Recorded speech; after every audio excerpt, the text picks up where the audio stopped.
Hey everyone, I'd like to take a minute to thank all my fellow veterans for their service. Happy Veterans Day. And a special thanks to the people at Blue Spruce Toolworks for giving us, students at Sam Buford Woodworking Institute, these mallets. These mallets are so nice. Like, I'm afraid to even use this thing. I don't want to put a scratch on it. This thing is a work of art itself and it's amazing. Like, this wood, it feels so dense. I don't know how they did it.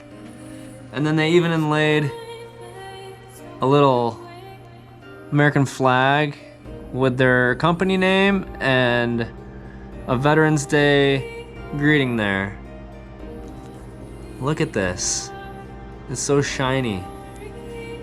So, thanks to the great people at Blue Spruce Toolworks for sending these mallets. I greatly appreciate it.